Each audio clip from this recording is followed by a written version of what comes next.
ช่วงนี้สวรรค์เขตพบกับเห็นทางหลัง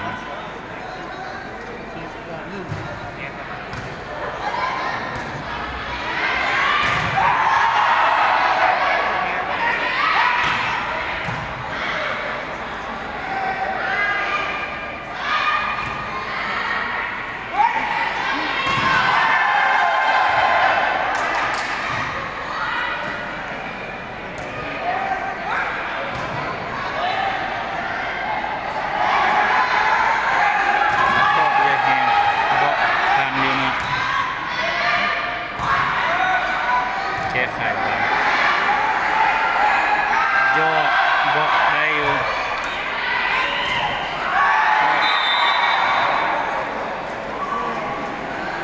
ดูผ่านบอกนะบอกใหญ่นะ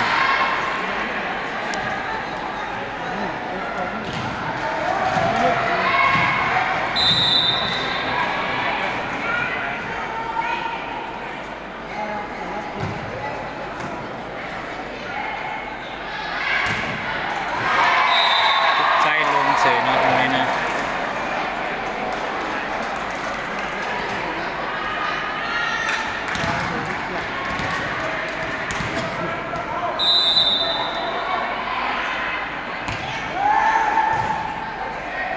เสือตียาแหงดอกได้อยู่เนาะแก้ไขข้ามอยู่นี่กุ๊บยาแหงเนาะตรงนี้เนาะ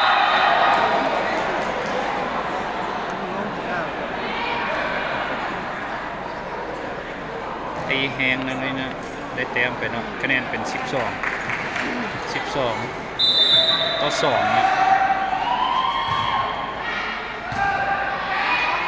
ส่วนเขตกับบาได้กุ๊บใหญ่แหงคือบล็อกใหญ่2 คนเนาะรออยู่เนาะ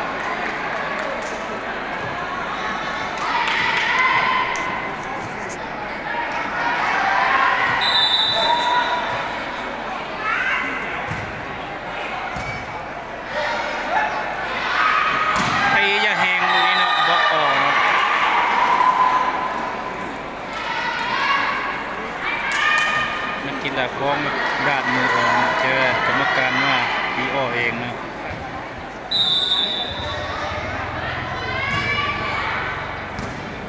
เชิญมาจับบอลได้ยอดมาวันนี้เนาะท่านบอลเสียไปแล้วเนาะเต็มเลยใช้เทคนิคของเราดูนี่ดูซิปเปิดสวรรค์เขตเนาะจะซื้อบานเติบไปจับได้เสื้อแดงตียาแหงถือบอกออกบอกไปอยู่นะดูนี่เนาะคะแนนเป็น15-3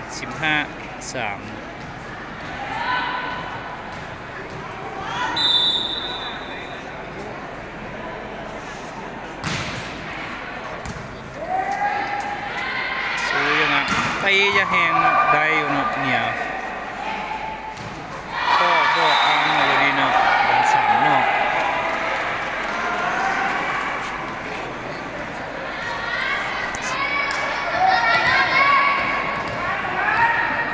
8ตัวนั้นเสือบาๆไปจับบานได้ไอ้บานหัวเสาจับได้บ้านหัวเสาคืนบอกยังได้อยู่ส่งบ้านข้ามมาเนาะนี่นะสู้หลักไล่หลังตีออกไม่เข้าใจกันเองเนาะนี่เนาะ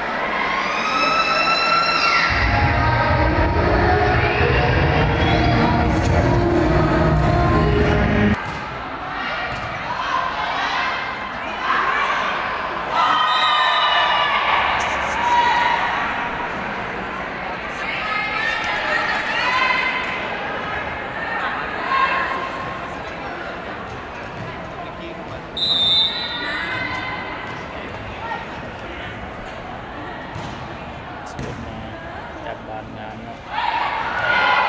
หลังเลยเนาะบาน2เลยเนาะคาซูได้ตั้งใจ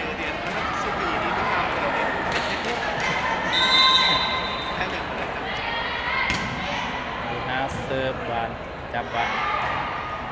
วันสองขึ้นบ่ตายเนาะบ้านหัวสาว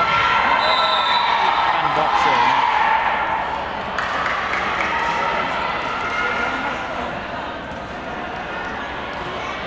ทางสืบ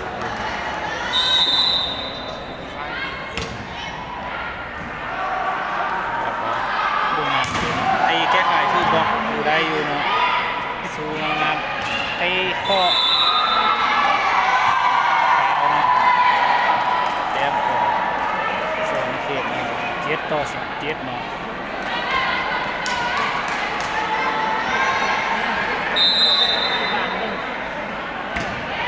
ไปจากบ้านงามสู้วันสองงามอยู่วันสองคืนเนาะโอ่เนาะเป็นบ้านโอ่เนาะ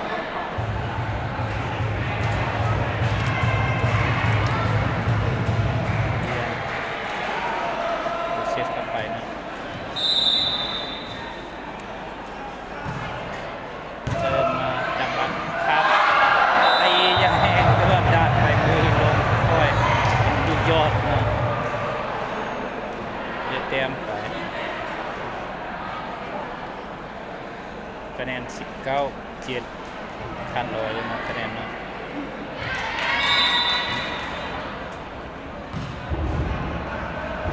จากบ้านหัวเสาจอดมาเลยนะรถแดงรถตีนะ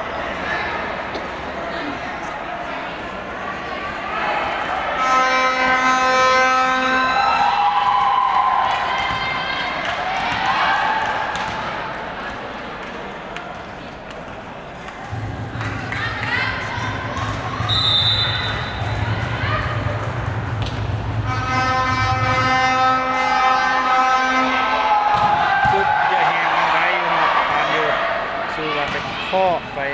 ทำอยู่เนาะการแก้ไขมาหลังตีไปทันเนาะบ้านสอบยอดทานอยู่เนาะ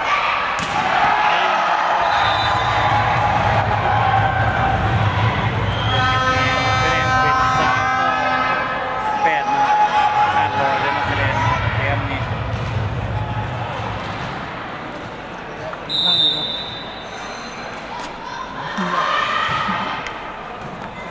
จากบ้านดูงานก็เดินมาวันนี้บ้านแก้ไขข้อข้ามมาตัวตายนะตรงนี้นะบ้านแก้ไขเนาะไอ้ยาแหกออกเป็นการออกเนาะ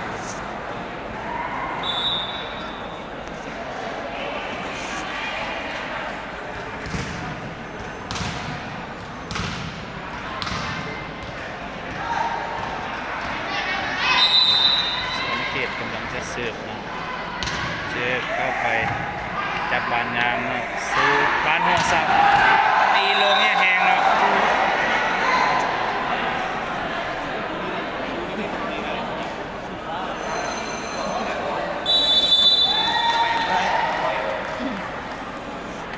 คะแนนเป็น21-9เนาะ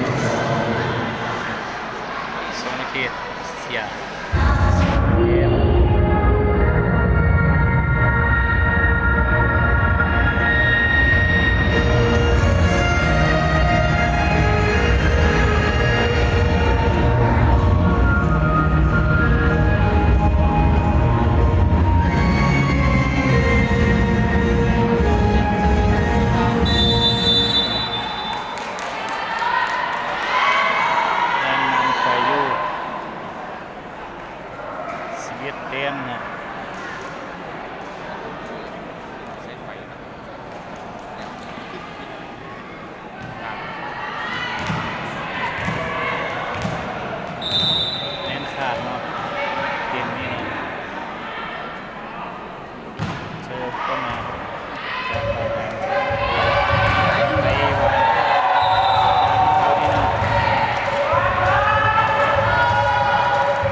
กันประเทศเนาะ35-12เนาะเกมนี่ตามไปเกมที่2ต่อเนาะ